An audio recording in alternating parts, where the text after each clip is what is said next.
እቺ ነው ሽምከፍ ያለን እንዴ ምን አይነት ግመጣ እኛ ሳንቅ ሌላ ሀገር ሄደን እንዴ ቆኛ ሌላ ሀገር ሄደን እንዴ ኢትዮጵያ ውስጥ አለ ያለው ካባ ህፃን የተሻለን ያውቃለሁ ካባ ህፃን የተሻለ ስለ ቤተክርስቲያን አውቃለሁ ብያምናለሁ ሽጉጥና መስቀል አይያዝም ይቅርታ አድርግልኝ የዲፕሎማት ፓስፖርት ይዞ የሚሮጥ መነኩሴ አይቻላቅም እኔ ተነሳ ደማነሴ ሊነሳ ቢኖ ደሞ ያ ደማነሴ እስኪ አንዴ ቀቡኝ ዳማከሴ ናቲ መገፋት አይከብድም መገፋት ማለት እኔ የገንዘብ እንጂ የመልክ ችግር ያለብኝ አይመስለኝም ትንሽ ኢንቨስት ቢደረግብኝ አበባው የወደፊት ባሌን አገኘሁት ኮንግራ ያንን ነገር አታበረት አጭራሽ የሚታን እዛ ጋር የሚታነው ሙዚቃ ክፈች ምትላት የሚታይ ችግር አለው አሁን አንቺ ደንሽ ምትበት ደንሻለሽ የሚታ ደንስ እሺ ኤሚታ እንደዚህ አይነት ነገር ታበረ ኤሚታ እንደ ወጣት እንደዚህ አይነት ልጅ እስኪ ኤሚታ ትምከራት ኤሚታ ስነ ስርዓት ያላት ልጅ ናት አይደል ሰላም ጤና ይስጥልኝ የተወደዳችሁ የበጎ ማዕዛ ዩቲዩብ ቻናል ቤተሰቦች እንደምናችሁ ሁላችሁም በያላችሁበት ሰላማችሁ ይብዛ ዛሬም በአዳዲስ ቪዲዮዎች ተመልሻለሁ ነገር ግን ላይክ እያደረጋችሁ አይደለም እስኪ ላይክ በማድረግ ጀምሩት ሰብስክራይብ ያላደረጋችሁ ደግሞ ቤተሰብ ሁኑኝ ወደ ቪዲዮ ልውሰዳችሁ ከሚንከባከብሽ ወንድና ከሀብታም ወንድ ምርጫሽ ሀብታም ወንድ በገንዘቡ ራሴን እንከባከባለሁ ስለዚህ ሀብታሙን መርጫለሁ ሀብታሙ ለምን ኬት አምጥቶ ይከባከበኛል እንከባከበኝ ወንድ ወይ ሚንከባከበኝና የሚረዳኝ ሀብታም ይሰራል ግን ቢኖረው ግን ሚንከባከበኝ እኔ የምመርጠው ከሚንከባከበኝ ወንድ ሚንከባከብሽ አዎ ሀብታም ሚንከባከበኝ ለምን ሚንከባከበኝ እቀጥራለሁ አዎ ሚንከባከበኝ ሀብታም ሚንከባከበኝ ነው ለምን ኧረ እንዴ ሀብታሙ እንደ ብሩን ነው እንጂ ምንም አያደርግም እኮ ሚንከባከበኝ እንዴት እንዴ እንክብካቤውም ሀብቱም ይመጣል ያው የሚንከባከበኝ ፎሎ አድርጉ የገንዘብና የሀብት ክርክር ዛሬም እንደቀጠለ ነው እኔ እኮ ዛኔ 3ኛ ክፍል ያለን ስንከራከርበት የነበረው ቶፒክ አይደል እንደቀጠለ ነው ጎበዝ ባለቤትሽ የለም አይደል አዛ ምን ያህል ጊዜ ሆኖ አሁን 9 ወር ወይኔ ረጅም ተራርቆ ፍቅር ስለሱ እንዳታነሱ እንዳላለክስ እግዚአብሔርነት አልችልም ስለሱ ሲነሳ በጣም ጸዴ ሰው ነው በጣም ባል በጸዴ ነው የሚገለጸው በቃ ጽድት ያለ ሰው ነው ለትምህርት ለስራ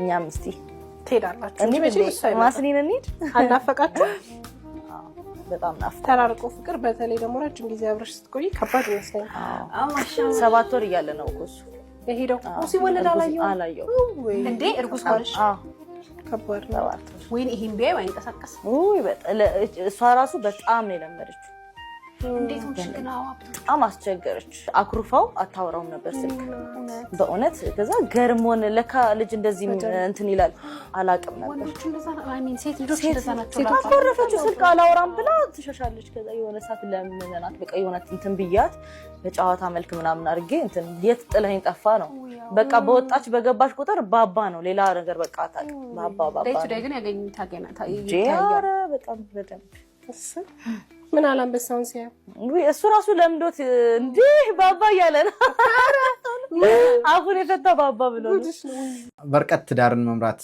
ፍቅርን ማስኬር ትንሽ ቻሌንጅ የሚያደርግ ነገር ነው እግዚአብሔር አንድ ላይ ያርጋችሁ ያንን ነገር አታበረት አጭራሽ የሚታን እዛ ጋር የሚታነው ሙዚቃ ክፈች ምትላት የሚታይ ችግር አለው አሁን አንቺ ደንሽ ምትበት ደንሻለሽ የሚታ ደንስ እሺ ኤሚታ እንደዚህ አይነት ነገር ታበረ ኤሚታ እንደ ወጣት እንደዚህ አይነት ልጅ እስኪ ኤሚታ ትምከራት ኤሚታ ስነ ስርዓት ያላት ልጅ ናት አይደል እስቲ ኦኬ ትምከራት እስቲ ትመክራታለሽ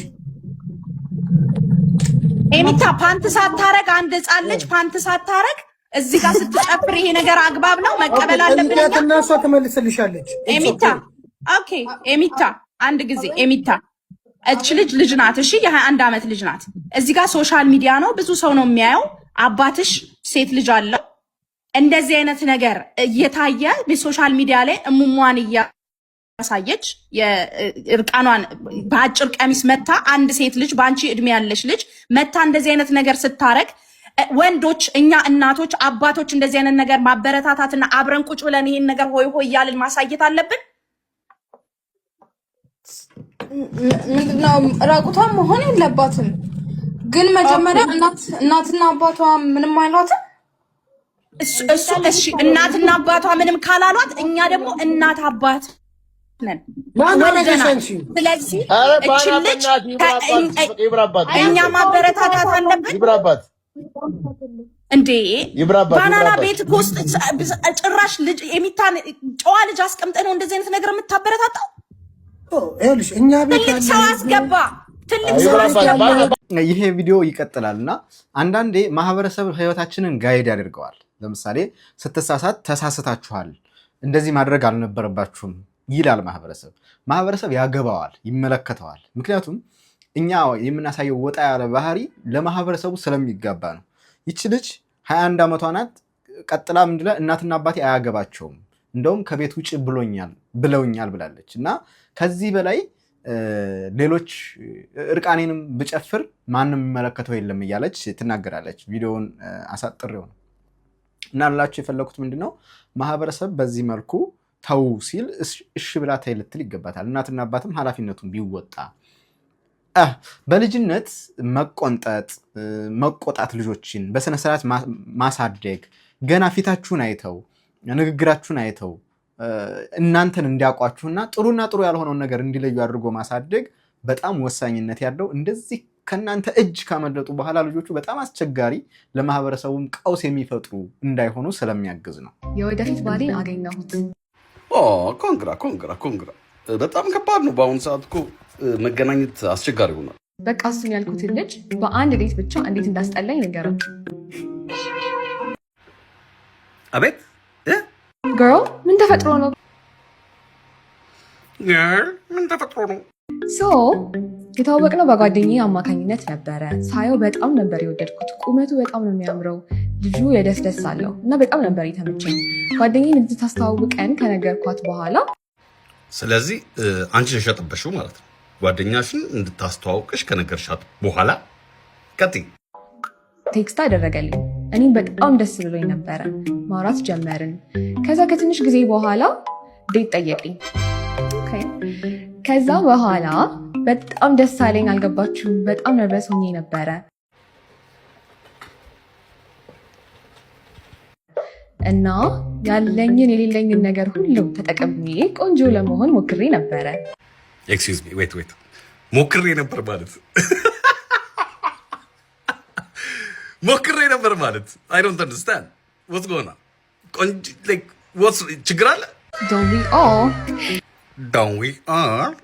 ከዛ እሱም አላሳፈረኝም። በጣም ቆንጆ ቦታ ወሰደኝ። ምግቡን በጣም ነበር የሚጣፍጠው። እስካሁን ድረስ ምንም ችግሩ አልገባኝም። ግን እሺ እንቀጥል። ምን እንዳወራችሁ ራሱ አትናገሪ። ምግቡ በጣም ነበር የሚጣፍጠው። አጋስስ ጅብ ሁዳ። ከዛ በጣም ስናወራ ስንሳሳቅ ቆይተን ሂሳብ መጣ። እኔም ያው እንደ ሴትነቴ መግደርደር ጀመርኩኝ።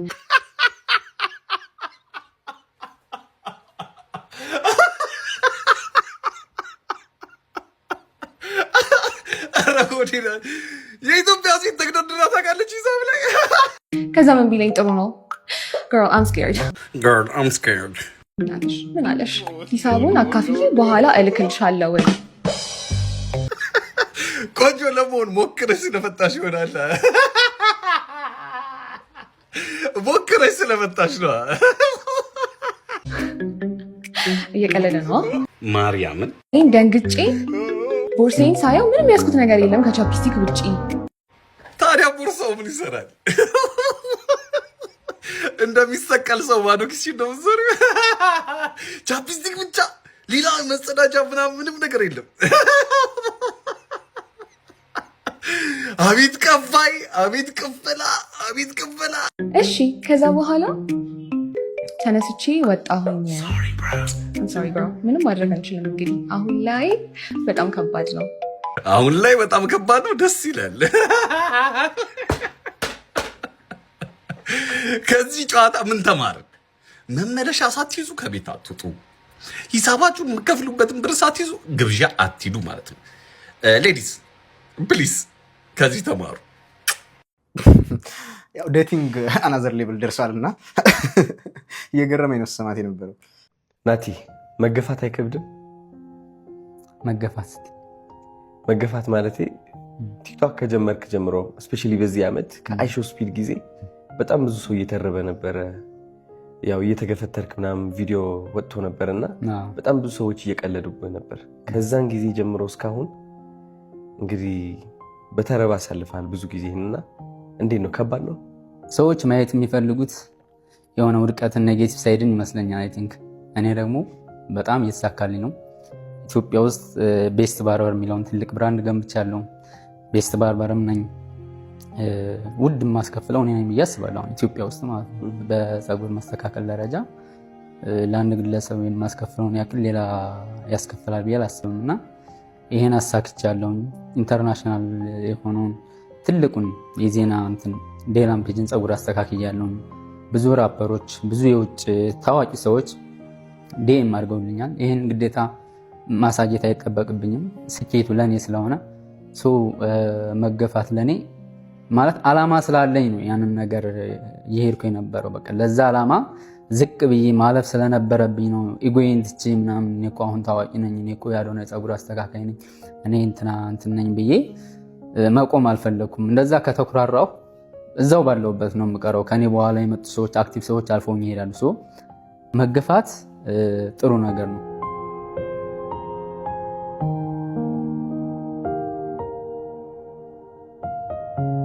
የምታስታውስ ከሆነ የሆነ ጊዜ እንደዚህ ብዬ ነበረ። ሁሌም ድንጋይ ይጣልብሃል።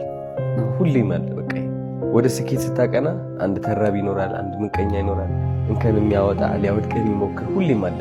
እነዚህ የሚጣሉበት ድንጋዮች ግን ቤት መስራት ትችልበታለህ ወይ? በእነዚህ ድንጋዮች አንዳንድ ሰዎች እኔ ስመለከታቸው ወደ ስኬት ማቅናት ይጀምሩና ተራቢ ይመጣባቸዋል፣ ድንጋይ መጣል ይጀምራል። እነዚህ ድንጋዮች ግን መጠቀም ሳይሆን ምንድነው የሚያደርጓቸው? መደበቂያቸው ይሆናል። ይሸሸጋሉ፣ በቃ ይሸሻሉ ከነዚህ ድንጋዮች። አንተ ግን አልሸሸምና ትልቅ ጥንካሬ ያለ ብዬ አስባለሁ። አንተ ብዙ ሰው ያላየው ማለት ነው። በጣም ኤንድ በውስጥ ደግሞ ሳይታይ ብዙ ነገር ታሳልፋለህ ብዬ አስባለሁ።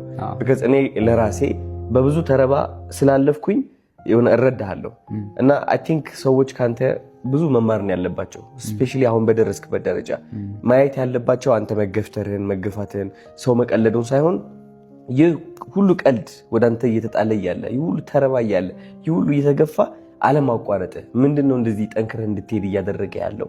እነሱስ እንደዚህ ለህልማቸውና ለዓላማቸው እንደዚህ ቢጣጣሩና ቢሟሟቱ የሚፈልጉት ህይወት ላይ መድረስ አይችሉም ወይ? እና ራሳቸው ቢጠይቁ እና ከቀልድ በላይ እኔ እውነቴን ነው የምልህ፣ ከቀልድ በላይ እኔ ሌላ ነገር ነው የማይበት፣ ጥንካሬ ነው የማይበት። ስለዚህ አንዴ ሁላችሁ ጭብጨባ ለናቸው ይሁን። አዎ በዛ መገፋት መካከል እኔ ስኬታማ ሆኜበታለሁ፣ እኔ ዓላማዬንና ሐሳቤን ግቤን መትቻለሁ እያለ ነው ናቲ። እንግዲህ መልካም እድል ብለናል ናቲ።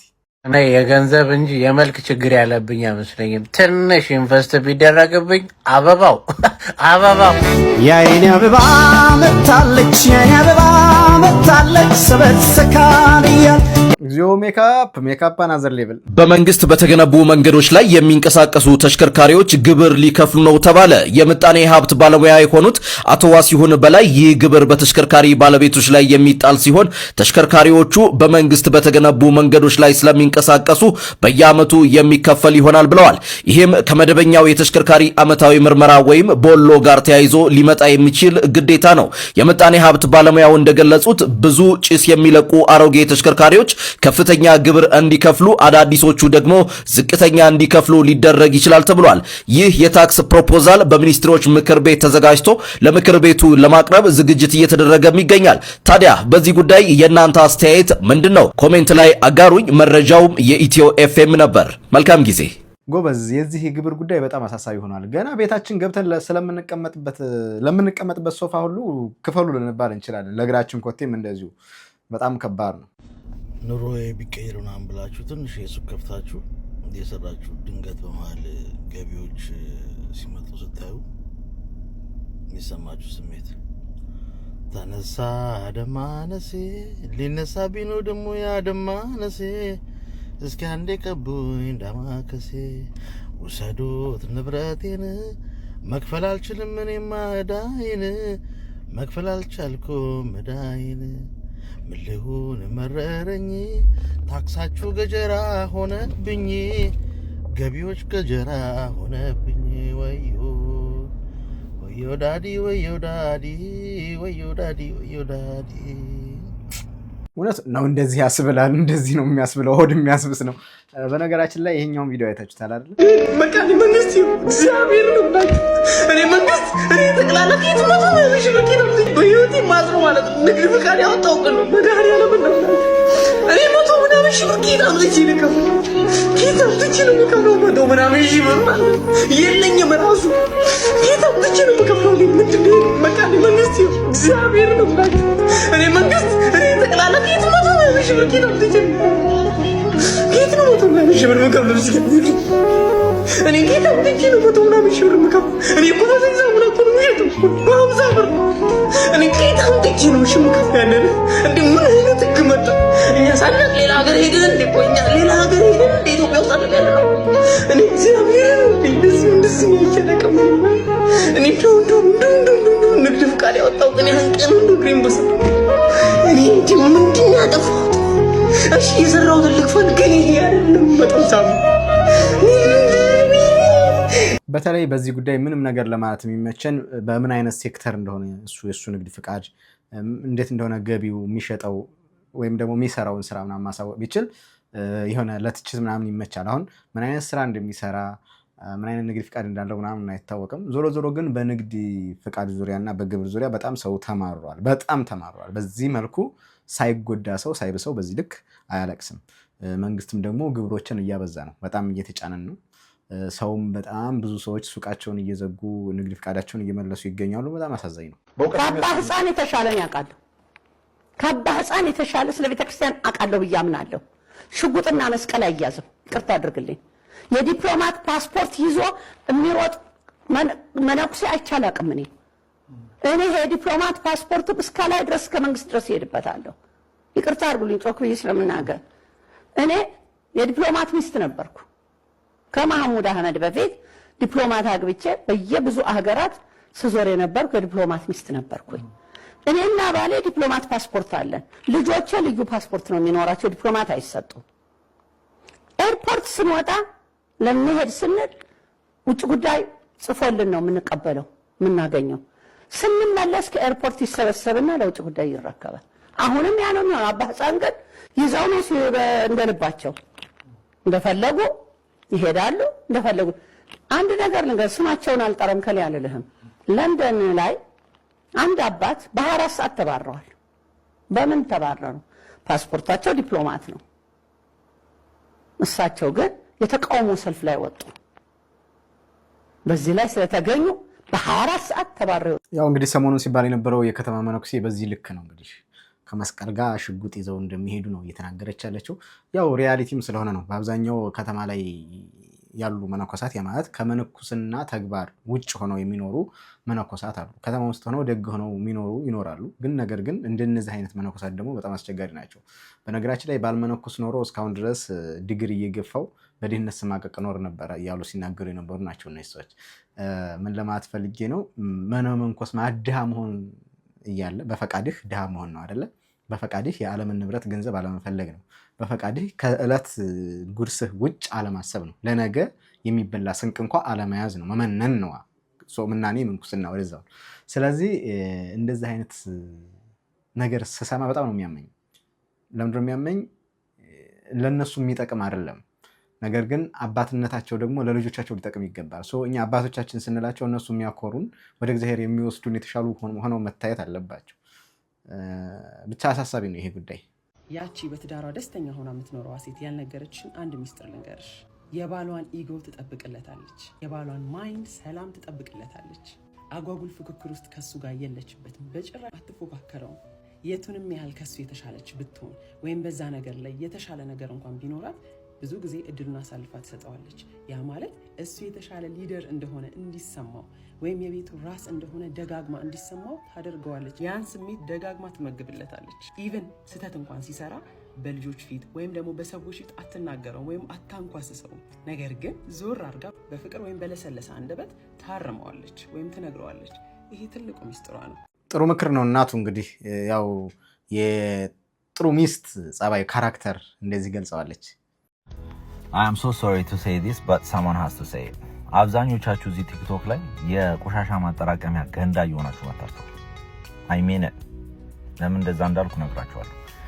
አብዛኞቻችሁ ማንም ይሄ ለጤንነት ሽራፊ ገንዘብ ኢንፍሉዌንሰር መጥቶ የሆነ ነገር ሲላችሁ ያንን ተቀብላችሁ ኤኮ በቃ ማስተጋባት፣ ያንን ተቀብላችሁ በቃ ከራሳችሁ ላይፍ ጋር ሪዝኔት ማድረግ ምናምን ኖርማላይዝ አድርጋችሁታል።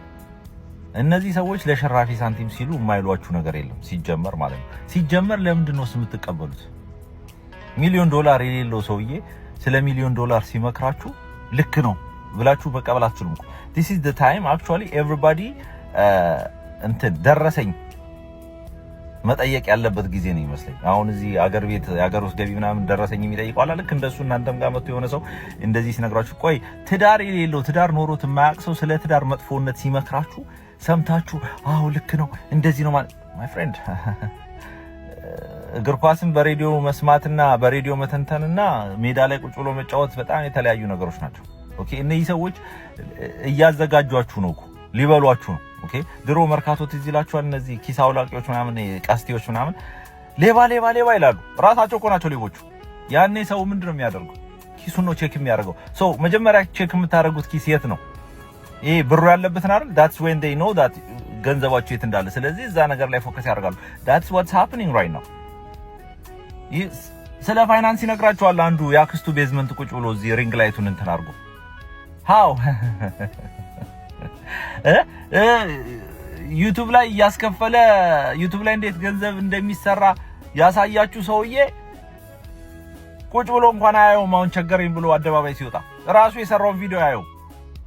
ራሱ ገንዘብ እንዴት ሜክ እንደሚደረግ ራሱ ግራ ገብቶት ማለት ነው። ግን እናንተ ከፍላችሁ አይታችኋል እንዴት ገንዘብ ሜክ እንደሚደረግ። how like what is going on here? ቲክቶክ ብቸኛው ዩኒቨርሲቲ ሆኗል አሁን ዓለም ላይ በተለይ ለኢትዮጵያውያን። ፕሮፌሰሩ ዲግሪ የለውም፣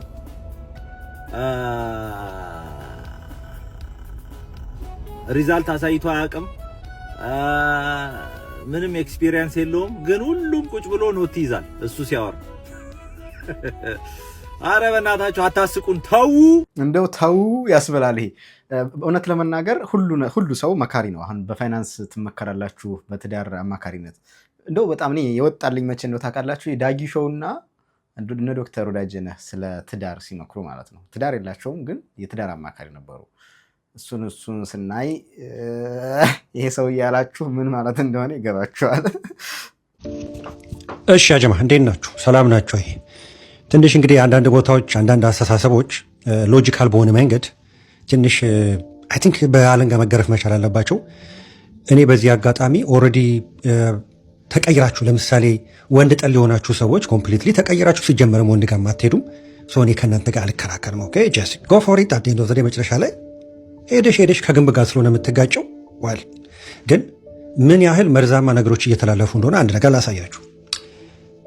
በዚህ ጉዳይ ላይ ግንባር ቀደም የሆነችው እህታችን እሷ ቦታ ላይ ያነበብኩትን ኮመንት ነው። ልብ ብላችሁ ተመልከቱ፣ ጆሮአችሁን ክፈቱና ምን አለች አንዷ እህታችን እዛ ገብታ በትዳር 3 ዓመታችን ነው። እኔ ለጊዜው ስራ የለኝም። ልብ በሉ ይሄን አማርኛ እንደገና ደግመዋለሁ። እኔ ለጊዜው ስራ የለኝም፣ ተማሪ ነኝ፣ ቋሚ ንብረት የለንም። አሁንም ደግመዋለሁ፣ ቋሚ ንብረት የለንም።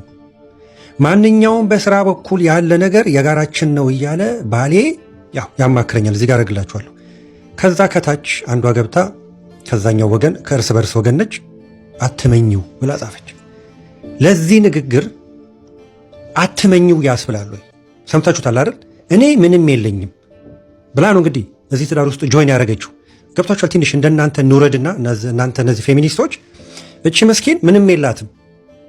ምኗን ለማግኘት ነው ሄዳ ከዚህ ከባሏ ጋር የምትጨቃጨቀው? ምንም በሌላት ሁኔታ በቀናነትም ስትናገር ያው የሰማችሁትን ነው። ከታች የመጣው ኮመንት ግን አትመኝው። ገብቷችኋል? በዚህም በዛም ብሎ ክፍተት መፍጠር ነው። ገብቷችኋል? የተያዘው ሶ ዩ ኖ ዋት እናንተ ፌሚኒስቶች ማለት ነው አንድ ቦታ ላይ በሆነ አጋጣሚ ተሰብስባችሁ የሆነ ክሩዝ ሺፕ ተዘጋጅቶ እኛም እናንተም እዛ ውስጥ ገብተን በየራሳችን ኢንጆይ እናደርጋለን። ኢፍ ሳምቲንግ ሃፕን የዛኔ ነበረ ነገሮችን የምታዩት። በምሳሌ ላስረዳችሁ። ታይታኒክ መርከብን ታውቋታላችሁ አይደል? ታይታኒክ መርከብ በወቅቱ 2200 ሰዎችን ጭና ነበር ስትጓዝ የነበረው። ከተረዳችሁኝ። በወቅቱ 1500 የሚሆኑ ሰዎች ሞተዋል። ልብ ብላችሁ ስሙኝ። ስንት ሰው ሞቷል? 1500 የሚሆኑ ሰዎች ሞተዋል። ከዚህ ውስጥ ወንዶቹ 1350 ይሆናሉ። 1350 ናቸው። ልብ ባላችሁኝ። ከቀሩት በህይወት ከተረፉት 700 ሰዎች ውስጥ ልብ በሉ 110 ሴት ብቻ ነው የሞተው። በአብዛኛው ተርፏል። ገባችሁ አይደል? ከወንድ የሞተው 1350 ነው። ለምን ብላችሁ ስትሉ የነበረው ኢቫኩዌሽን ፖሊሲው መጀመሪያ ኢፍ ሳምቲንግ ሃፕን ሴትና ህፃናት ላይ ነው ፎከስ የሚደረገው። እነሱ ናቸው መጀመሪያ መትረፍ አለባቸው እየተባለ መጀመሪያ ጀልባ ቅድሚያ ይሰጥ የነበረው የነፍስ አድን ጀልባ ለእነሱ ነው ማለት ነው።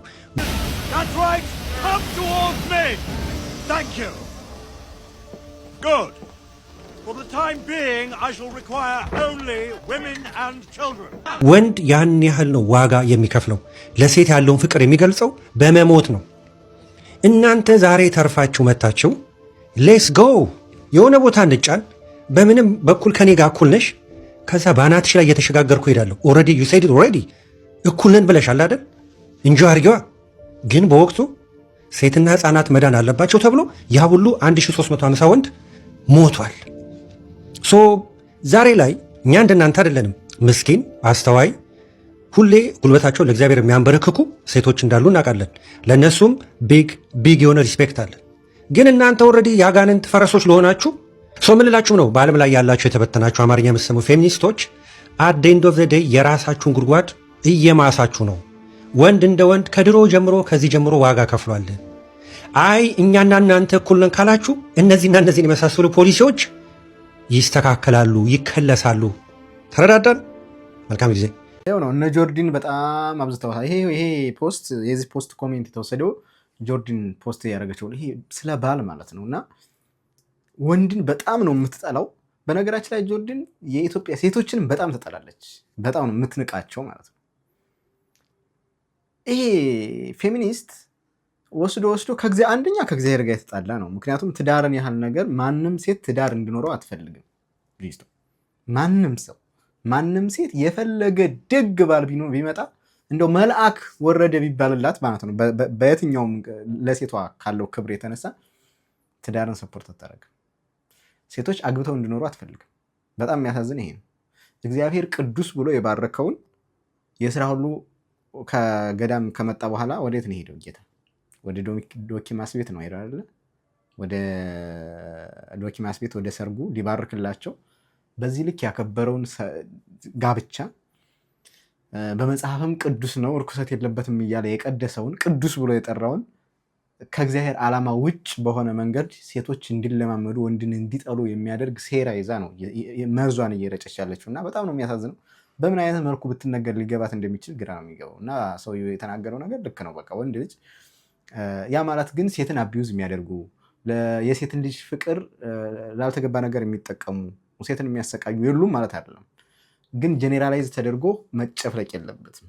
ወንድ በሙሉ ወንድ ጠል እንዲሆን ሴቱ መሰራት የለበትም። ጥፋት የሚያጠፋ ደፋሪው ምናምን መያዝ አለበት፣ መጠየቅ አለበት በህግ።